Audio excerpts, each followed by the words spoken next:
Hello everyone, welcome back to my channel physics समझो। तो बच्चों, आज के इस वीडियो में हम लोग बात करेंगे 5 steps to score 95% plus in class 10 कि कैसे आप कौन कौन से स्टेप्स को फॉलो करके जो है 95+% स्कोर कर सकते हैं क्लास 10th में। तो चलिए बात करते हैं। फर्स्ट पॉइंट है understand the syllabus and exam pattern. तो सबसे पहले तो हमें अपने सिलेबस को समझना पड़ेगा और जो एग्जाम का पैटर्न है, किस पैटर्न में एग्जाम में क्वेश्चंस पूछे जाते हैं, ये दो चीजों को समझना बहुत इंपॉर्टेंट है। क्योंकि 80% प्लस बच्चे को ना तो अपना सिलेबस अच्छे से मालूम होता है, ना ही उन्हें एग्जाम पैटर्न मालूम होता है। ठीक है, तो हमें करना क्या है, एनालाइज द सिलेबस। हमारा जो भी सिलेबस है उसको हम एनालाइज करेंगे और एनालाइज करने के बाद पूरे सिलेबस को 3 पार्ट्स पे डिवाइड करेंगे। उसमें एक हमारा पार्ट होगा हाई वेटेज टॉपिक, जो हमारे एग्जाम में काफी इंपॉर्टेंट रोल प्ले करते हैं और मोस्ट ऑफ द क्वेश्चंस आपके हाई वेटेज टॉपिक से ही पूछे जाते हैं। दूसरा पार्ट होगा मॉडरेट, यानी जिसमें कभी कभी क्वेश्चंस आपके आते हैं। और थर्ड पार्ट होगा लॉ प्रायोरिटी वंस, यानी जिसमें ना के बराबर क्वेश्चंस आपसे पूछे जाते हैं। तो आपको पूरे सिलेबस को 3 पार्ट्स में डिवाइड करना है, एक हाई वेटेज टॉपिक्स में, दूसरा मॉडरेट और थर्ड लॉ प्रायोरिटी टॉपिक्स पे। ठीक है बच्चों। नेक्स्ट है नाउ द एग्जाम पैटर्न्स। तो आपको दूसरा क्या जानना है कि एग्जाम पैटर्न कैसा है, यानी आपका जो एग्जाम होता है वो किस पैटर्न पे पूछा जाता है। क्या आपके एमसीक्यू क्वेश्चंस भी आते हैं, शॉर्ट आंसर आते हैं, लॉन्ग आंसर आते हैं, ये सारी चीजें जानना आपको बहुत इंपॉर्टेंट है। ठीक है। दूसरा है मार्क्स डिस्ट्रीब्यूशन। आपका मार्क्स का डिस्ट्रीब्यूशन कैसे होता है। अगर मान लीजिए 3 मार्क्स का क्वेश्चन है, तो क्वेश्चन को जब आप देखेंगे बच्चों, तो 1 मार्क्स में वो पूछा जाता है, यानी मार्क्स का डिस्ट्रीब्यूशन जो है वो थोड़ा सा अलग होता है। ठीक है। कभी हाफ मार्क्स के भी क्वेश्चन जो पूछे जाते हैं, 2 मार्क्स में अगर है तो एक क्वेश्चन 1 मार्क्स का, 2 क्वेश्चन आपका हाफ। तो ये सारी चीजों को समझना बहुत इंपॉर्टेंट है। ठीक है। और फॉर्मेट हमारा क्या होगा, तो एमसीक्यू क्वेश्चंस भी आते हैं, शॉर्ट आंसर आते हैं, लॉन्ग आंसर आते हैं, कितने एमसीक्यू, कितने शॉर्ट, कितने लॉन्ग, ये सारी चीजों को भी आपको ध्यान रखना पड़ेगा। नेक्स्ट है बच्चों क्रिएट अ टाइम टेबल। आपको एक प्रॉपर टाइम टेबल क्रिएट करना पड़ेगा। अब ये नहीं कि ये आप कोई बता रहा है कि ऐसा इस टाइम पे आप पढ़ो तो आपने पढ़ना स्टार्ट कर दिया, नहीं। ये जो आप टाइम टेबल क्रिएट करेंगे वो आप अपने अकॉर्डिंग करेंगे, कौन सा सब्जेक्ट किस टाइम पे आपको पढ़ने में मजा आता है, उसी टाइम पे आपको उसी सब्जेक्ट्स को बच्चों पढ़ना है। ये नहीं कि किसी ने बोल दिया कि सुबह उठ के एसएसटी पढ़ो तो आपने सुबह उठ के एसएसटी पढ़ना स्टार्ट कर दिया, नहीं। जो टॉपिक आपको जिस सब्जेक्ट में मजा आता है, जिस टाइम पे, उसी टाइम पे आपको सब्जेक्ट को पढ़ना चाहिए। इससे रिजल्ट भी आपका बच्चों बहुत बेहतर आता है। ठीक है। तो allowed time for each subject, हर एक सब्जेक्ट के लिए आपको टाइम अलाउड करना है on based on its difficulty and weightage, है ना। कौन से सब्जेक्ट में आपको ज़्यादा डिफिकल्ट होता है, तो ज़्यादातर जो डिफिकल्ट सब्जेक्ट है वो आप लोगों को मॉर्निंग में पढ़ना चाहिए, है ना। क्योंकि मॉर्निंग का जो माहौल होता है थोड़ा शांत होता है, तो उस टाइम पे आप डिफिकल्ट सब्जेक्ट को कवर कर सकते हैं। बाकी जो थोड़े से वेटेज टॉपिक हैं या जो थोड़े से आप कम टाइम भी दे तो भी आपका काम चल जाएगा, तो आप दिन में या सुबह उसको पढ़ सकते हैं। ठीक है। डेली रिवीजन, आपको इस बात पे भी ध्यान रखना है कि आप जो अपना टाइम टेबल क्रिएट कर रहे हैं उसमें डेली रिवीजन्स का भी कुछ टाइम आपको इंक्लूड करना है, देना है। एंड वीकली मॉक टेस्ट, कम से कम वीक में एक बार आपको मॉक टेस्ट जरूर देना चाहिए बच्चों। इससे आपको एग्जाम जैसा क्या होगा, हमेशा फील होगा। ठीक है। तो ये फर्स्ट पॉइंट था। चलिए अगले पॉइंट की तरफ चलते हैं और नेक्स्ट पॉइंट है मास्टर एनसीईआरटी बुक्स। तो आपको सबसे पहले तो आपका जो एनसीईआरटी बुक है उसका आपको मास्टर बनना पड़ेगा, है ना। बहुत सारे बच्चे क्या करते हैं बच्चों, एनसीईआरटी बुक इग्नोर करते हैं और साइड बुक, रेफरेंस जो बुक्स होते हैं उन पर ज्यादा फोकस करते हैं, लेकिन ऐसा नहीं करना है। हमें अपने एनसीईआरटी बुक्स का क्या करना है, मास्टर बनना है। ठीक है। क्यों बनना है मास्टर, तो बातें करते हैं। चलिए, एनसीईआरटी की 90% of the question in exams are directly और इनडायरेक्टली फ्रॉम एनसीईआरटी। आपके 100% में बच्चों 90% क्वेश्चन जो आपके कहीं ना कहीं एनसीईआरटी से ही पूछे जाते हैं। एनसीईआरटी से डायरेक्टली एंड इनडायरेक्टली ये क्वेश्चंस आपके आते हैं। Solve all the in-text and exercise question. आप सभी बच्चों को जितने भी इंटेक्स्ट क्वेश्चंस हैं, सभी क्वेश्चंस को प्रॉपर तरीके से 1 by 1 step by step solve करना चाहिए। साथ ही साथ एनसीईआरटी में जो भी एक्सरसाइज क्वेश्चंस है उनको भी प्रॉपर तरीके से समझना, सॉल्व करना बहुत इंपॉर्टेंट है। ठीक है बच्चों। नेक्स्ट है हाईलाइट इंपॉर्टेंट पॉइंट्स। आप तो जब आप बुक को रीड करें, एनसीईआरटी बुक को जब आप पढ़ें, तो समय आप हाइलाइटर का यूज करें और जो भी इंपॉर्टेंट पॉइंट आपको दिख रहा है, लाइंस दिख रहा है बच्चों, आप उसको हाईलाइट करते हुए आगे की ओर बढ़ें। ठीक है। तो यूज स्टिकी नोट्स, आप छोटा छोटा नोट्स भी बना सकते हैं पूरे चैप्टर का या फिर टॉपिक्स का।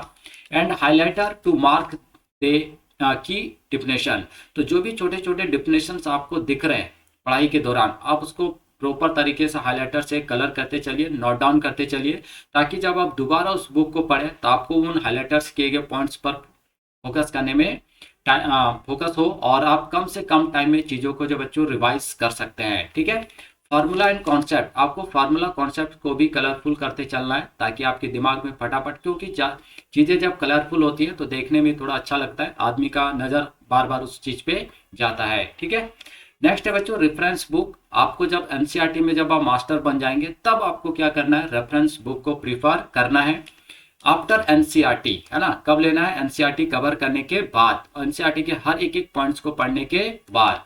Supplementary books like R D Sharma for mathematics, आप मैथमेटिक्स के लिए आर डी शर्मा को प्रीफर कर सकते हैं। लक्ष्मीर सिंह फॉर साइंस के लिए टू स्ट्रेंथ योर प्रिपरेशन, आप इन सारे बुक्स को प्रीफर कर सकते हैं। कब, जब आपने एनसीईआरटी को प्रॉपर तरीके से कवर कर लिया है। ठीक है, उसके हर एक एक क्वेश्चंस को आपने बेहतर तरीके से समझा है, जाना है, इम्प्लीमेंट करा है। ठीक है बच्चों, चलिए नेक्स्ट पॉइंट आपका क्या है, रेगुलर प्रैक्टिस एंड राइटिंग। आपको रेगुलर प्रैक्टिस करना पड़ेगा और राइटिंग भी करना है। आप जब इन टेक्स्ट को सॉल्व कर रहे हैं, एक्सरसाइज क्वेश्चंस को सॉल्व कर रहे हैं, अगर थ्योरेटिकल क्वेश्चंस है आप उसको प्रॉपर उसके आंसर्स को लिखिए। हम लोग क्या करते हैं, क्वेश्चन देख लिया हमने, एक बार रिवाइज कर लिया मन में, हाँ इसका आंसर आ गया, नहीं, आप एक दो बार जब लिखेंगे ना तो आपको पता चलेगा आप कहाँ पे मिस्टेक कर रहे हो, है ना। जब ये मिस्टेक्स को आप धीरे धीरे सुधारते चले जाएंगे तो आपका क्वेश्चन का लिखने का स्टैंडर्ड भी जो है बच्चों ऑटोमेटिकली इंप्रूव होगा। ठीक है, तो फर्स्ट है प्रैक्टिस न्यूमेरिकल प्रॉब्लम्स। आपको लार्ज संख्या में न्यूमेरिकल प्रॉब्लम्स को क्या करना है, प्रैक्टिस करना है। फोकस ऑन की topics for light, electricity, gravitation in science and algebraic trigonometry, geometry in mathematics. तो ग्रेविटेशन तो हमारे 10th में है नहीं, तो आपको लाइट, इलेक्ट्रिसिटी, ये सारे टॉपिक्स पर जो है फोकस करना है, क्योंकि इन सारे चैप्टर्स में आपको भर भर के न्यूमेरिकल क्वेश्चन जो है वो दिए हुए हैं। तो काफ़ी फोकस करना है, सारे न्यूमेरिकल्स को अच्छे से समझना है, कैसे हम उसको कम समय में सॉल्व कर सकते हैं, कैसे हम लॉन्ग मेथड से सॉल्व कर सकते हैं, शॉर्ट मेथड से सॉल्व कर सकते हैं, ये सारी चीज़ें आपको क्या करना है, प्रैक्टिस करना है। ठीक है, मैथमेटिक्स में आप अलजेब्रा, ट्रिगोनोमेट्री, ज्योमेट्री, ये सारे चैप्टर कुछ हैं जिनमें आपको विशेष फोकस करने की जरूरत है। नेक्स्ट है राइट आंसर, आपको कंटिन्यू आंसर राइटिंग भी करना है ना, क्योंकि आंसर राइटिंग जो है बच्चों आपके एग्जाम्स में एक मोस्ट इंपॉर्टेंट रोल प्ले करता है। क्योंकि अगर आपने पहले ही आंसर राइटिंग किया हुआ है तो आपको समझ में आता है कि हमें कैसे आंसर्स को लिखना है ना, कितना लिखना है, क्योंकि आपका ये ऑलरेडी पहले से प्रैक्टिस है। डायरेक्ट एग्जाम में जाके बैठेंगे तो हमें वहाँ पे पता नहीं चल पाता है कि हमें कितना लिखना है ना, कौन से क्वेश्चन के आंसर कहाँ तक लिखना है, क्या चीज़ लिखना है। तो आपको प्रॉपर आंसर राइटिंग भी करना है। Practice writing subjective answer within a time limit to improve speed and clarity, है ना। तो आपको एक टाइम फिक्स करना है कि ये जो क्वेश्चन है अगर 3 मार्क्स का है तो इसके लिए हम इतना टाइम देंगे, 2 मिनट, 3 मिनट। अगर 5 मार्क्स का है तो उसके लिए हमें 5 मिनट, 6 मिनट।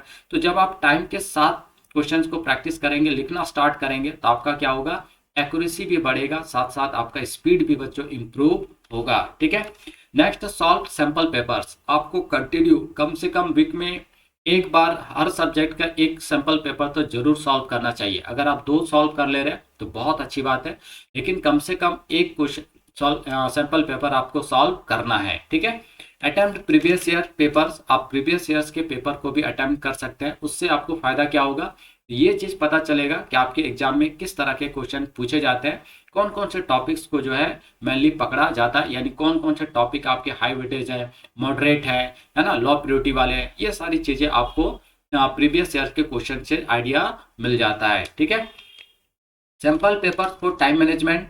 अब सैंपल पेपर सॉल्व करना है तो 3 आवर्स का है, तो आपको 3 आवर्स के अंदर ही आपको वो सारे क्वेश्चंस को क्या करना है बच्चों, सॉल्व करना है। और टारगेट करना है कि 2 घंटा 40 मिनट में वो सारे पेपर्स के क्वेश्चंस क्या हो जाए, सॉल्व हो जाए। और 20 मिनट आपके पास रिमेनिंग रहे, ताकि आप एक बार 2 बार उसको चेक कर पाए कि आपने जो राइटिंग लिखा है, मतलब आपने जो आंसर दिया है, क्या वो आंसर प्रॉपर है, कहीं पे मिस्टेक है, तो आपको उसमें क्या होगा, सुधारने का मौका मिल जाएगा। ठीक है, आइडेंटिफाई वीक एरियाज। अब जब सैंपल पेपर आप सॉल्व करेंगे तो वहां से आपका वीक एरिया भी निकल के आएगा, है ना, कि कौन सा पार्ट आपका वीक है, तो आप उसको वहां पे टाइम मिल जाएगा, आप प्रॉपर तरीके से उसको ठीक कर सकते हैं। नेक्स्ट है बच्चों इफेक्टिव रिवीजन स्ट्रेटेजी, है ना। आपको रिवीजन का भी एक अलग अंदाज में यहाँ पे रिवीजन करना पड़ेगा, एक कुछ फॉलो करना पड़ेगा। क्या है? तो मेक नोट्स, आपको छोटे छोटे मेक नोट्स बनाने है ना। छोटे छोटे पैड्स आते हैं, नोट पैड होते हैं, पॉकेट पैड आते हैं, और उस पर नोट बनाते चलिए, है ना। छोटी छोटी चीज़ों को लिखते चलिए। जब भी आपको मौका मिले एक दो बार उसको पलट के देख लीजिए, ठीक है। आप बस में जा रहे हो, आराम से पलट के देख सकते हैं। स्कूल जा रहे हैं, स्कूल आ रहे हैं, उस टाइम पे भी अगर छोटी छोटी चीज़ें हैं, एक दो पेज का है, तो आप उसको बड़े आराम से पलट के चीज़ों को रिवाइज कर सकते हो। समराइज इस चैप्टर इनटू की पॉइंट्स, क्योंकि वो सारे के सारे आपको समराइज करना है किसमें? की पॉइंट्स में। यानी कि पूरा किताब इतिहास लिखना है नहीं, छोटे छोटे पॉइंट्स में छोटे से फॉर्मूला को इंडिकेट करना है, फ्लो चार्ट्स बनाना है, ताकि आप कम से कम टाइम में चीज़ों को रिवाइज कर पाए, ठीक है। तो formulas and flow chart for quick revision. Next है रिवाइज डेली। आपको हर एक सब्जेक्ट का एक चैप्टर कम से कम डेली जो है रिवाइज करना चाहिए। आप डेली रिवाइज करेंगे तो एक टाइम आएगा बच्चों, जब आपने एक ही चीज़ को, है ना, मंथ में 2 बार 3 बार रिवाइज कर दिया, तो जब आप नेक्स्ट मंथ उसी चीज़ को पढ़ेंगे तो आपका रिवीजन का जो टाइमिंग होगा वो क्या होगा? बहुत कम हो जाएगा। यानी बहुत कम टाइम में आप चैप्टर को जो रिवाइज कर सकते हैं। जब आपने स्टार्टिंग करेंगे तो हो सकता है आपको 1 घंटा 2 घंटा का टाइम लगे, लेकिन जब आप उसी चीज़ को 3-4 टाइम्स रिवाइज कर लेंगे तो कुछ देर के बाद, वही 2 महीने के बाद पता चलेगा कि आपका 20 मिनट 30 मिनट के अंदर वो चीज़ आपका क्या हो रहा है? कंप्लीट हो जा रहा है। यानी उतने टाइम में आप 2-3 चैप्टर को जो है बच्चों रिवाइज कर पा रहे हैं, ठीक है। तो डेडिकेट एटलीस्ट एन आवर और रिवाइजिंग प्रीवियसली लर्न कॉन्सेप्ट। तो आप पीछे के कॉन्सेप्ट के लिए कम से कम 1 घंटा आपको देना है। फोकस ऑन वीक एरिया, जो भी आपके वीक एरियाज है उस पर फोकस करना है ना। अगर आपको डाउट रह जाता है तो आप अपने टीचर से हेल्प लीजिए। ऑनलाइन मोड में भी बहुत सारे सोर्सेस अवेलेबल हैं, आप उन सोर्सेज को निकालिए और अपने वीक एरियाज को भी धीरे धीरे इम्प्रूव कीजिए, ठीक है। नेक्स्ट है मॉक एग्जाम्स। हमने आपको पहले बताया वीक में कम से कम एक मॉक एग्जाम जरूर देना है। 2 दे रहे हैं, बहुत अच्छी बात है ना। तो सिमुलेट रियल एग्जाम कंडीशन, आपको फील होता है वहाँ पे बच्चों कि हम एक्चुअली एग्जाम हॉल में ही बैठे हैं और हमें 30 मिनट्स के अंदर 3 आवर्स के अंदर ही हमें सारे क्वेश्चंस को जो है कवर करना है। तो मॉक एग्जाम बहुत इंपॉर्टेंट रोल प्ले करता है। आपके एग्जाम के ठीक 2-3 महीने पहले से ये मॉक एग्जाम आपको स्टार्ट कर देना चाहिए, ठीक है। नेक्स्ट है maintain discipline and stay healthy. आपको अपने डिसिप्लिन को भी मेंटेन करना है और प्रॉपर आपको हेल्थी रहना है, क्योंकि आपने साल भर मेहनत किया और लास्ट टाइम में अगर आपका हेल्थ खराब हो जाता है तो फिर उसका कोई इंपॉर्टेंस नहीं है। तो प्रॉपर अपने हेल्थ पर भी ध्यान देना है और प्रॉपर आपका खाना पीना जो भी है उसको मेंटेन करना है। तो देखिए, फॉलो अ शेड्यूल। आपने जो शेड्यूल बनाया है पूरे एग्जाम तक का, उस शेड्यूल को प्रॉपर फॉलो कीजिए, क्योंकि मोस्ट ऑफ बच्चे क्या होते हैं, शेड्यूल तो बना लेते हैं लेकिन उसको फॉलो नहीं कर पाते, है ना। तो फॉलो करना बहुत जरूरी है और उसके लिए stick to study time table. आपको एक प्रॉपर टाइम टेबल बनाना पड़ेगा, है ना। और उसके लिए आपको स्टिक रहना पड़ेगा, एकदम चिपक जाना है कि नहीं भाई, हमें अगर हम 6 से 8 तक पढ़ना है तो हमें पढ़ना है तो पढ़ना है ना, चाहे जो भी हो जाए, ठीक है। तभी हम जो है अपने पूरे शेड्यूल को जो फॉलो कर सकते हैं। Include study breaks and rest, ये सारी चीज़ें आपको वहाँ पे इंक्लूड करना है। जब भी आप शेड्यूल बनाए तो पढ़ना कितना है, रेस्ट कितना लेना है, ब्रेक कितना लेना है, ये सारी चीज़ें आपका प्रॉपर होना चाहिए। अवॉइड डिस्ट्रैक्शन, आपको मोबाइल वगैरह जो भी चीज़ें सोशल मीडिया से अब आपको 2-3 महीने के लिए थोड़ा दूरी बना लेना है। जो भी आपका रिमेनिंग टाइम्स बचा हुआ है तो कम से कम आप यूज़ करें मोबाइल या सोशल मीडिया। अगर आपको ज़रूरत है कोई चीज़, डाउट, कोई टॉपिक को क्लियर करना है तो आप थोड़ा बहुत वहाँ पे यूज़ कर सकते हैं, बट मोस्ट ऑफ टाइम आपको क्या करना है, मोबाइल अपने से दूर हटाना है। हेल्दी हैबिट्स, हेल्दी हैबिट यानी कम से कम आपको 7 से 8 घंटा सोना है ना। और जो भी आपका न्यूट्रिशन मील है, प्रॉपर बैलेंस डाइट आपको लेना है, ठीक है। नेक्स्ट है बच्चों रिलैक्स एंड स्टे कॉन्फिडेंट। एकदम रिलैक्स रहना है, ऐसा नहीं कि एग्जाम आ गया पूरा प्रेशर एकदम अपने आप पर हावी हो गया। तो फिर जब प्रेशर हावी हो जाएगा ना तो फिर आपका प्रिपरेशन जो है वो थोड़ा थोड़ा कहीं ना कहीं अफेक्ट करेगा। तो रिलैक्स रहना है, इंजॉय करना है लाइफ को, है ना। और एकदम कॉन्फिडेंस बना रहना चाहिए कि हम जो भी तैयारी कर रहे हैं, हमारा एग्जाम तैयारी जो है वो जबरदस्त है, उसमें किसी भी तरह का कोई डाउट नहीं है। तो प्रैक्टिस मेडिटेशन, आप ये कब कर सकते हैं, रिलैक्स कब महसूस करेंगे, तो आपको मेडिटेशन कम से कम, आप एग्जाम का माहौल है तो यहाँ पे सुबह शाम कम से कम आधा घंटा का मेडिटेशन जरूर करना चाहिए। अब ऐसा नहीं कि आधा घंटा हमने मेडिटेशन में दे दिया तो फिर हमें पढ़ने का टाइम नहीं मिलेगा, ऐसा नहीं है बच्चों। जब आप मेडिटेशन करोगे तो वो जो आधा घंटा आप दे रहे हो ना, वो कहीं ना कहीं आपका 1 घंटा का रिजल्ट जो है आपको देगा, ठीक है। लाइट एक्सरसाइज, थोड़ा बहुत आपको एक्सरसाइज भी करना है ताकि आप थोड़ा बहुत 5-10-15 मिनट आप एक्सरसाइज कर लिया, वार्म अप कर लिया अपने बॉडी को, तो उससे होता क्या, थोड़ा सा आपका स्टेज जो है एग्जाम का प्रेशर जो हम लोग बोलते हैं वो थोड़ा आप क्या कर सकते हो, रिड्यूस कर सकते हो, कम कर सकते हो। तो मेडिटेशन पे फोकस कीजिए, रेगुलर 15 से 20 मिनट एक्सरसाइज कीजिए एवरीडे, ताकि आपका जो स्ट्रेस है, प्रेशर आपके अंदर क्रिएट हो रहा है ना, वो प्रेशर को आप थोड़ा मिनिमाइज कर पाए।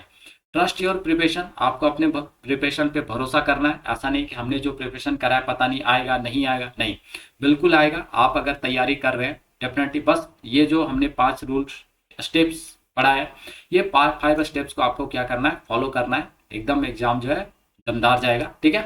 एंड हाई एम, आपको अपना एम जो है ऊंचा रखना है। ऐसा नहीं कि अच्छा ठीक है चलो 60% आ जाएगा, चलेगा, नहीं।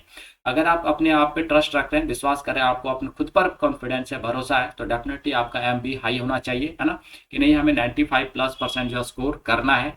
और अगर 95% प्लस स्कोर करना है तो ये सारे टिप्स को, स्टेप्स को हमें फॉलो करना पड़ेगा, ठीक है। अगर हम फॉलो करते हैं तो डेफिनेटली हम लोग 95% प्लस स्कोर जो है कर सकते हैं बच्चों, कोई बहुत बड़ी बात नहीं है, ठीक है। तो आप लोग इन 5 स्टेप्स को फॉलो कीजिए और डेफिनेटली आप लोग 95% प्लस स्कोर कीजिए बच्चों एग्जाम्स में, यही हमारी आप लोगों की दुआ रहेगा, ठीक है। तो मिलते हैं नेक्स्ट वीडियो में इसी तरह के इंफॉर्मेटिव वीडियोस के साथ। तब तक के लिए आप सभी बच्चों को थैंक यू, बाय बाय।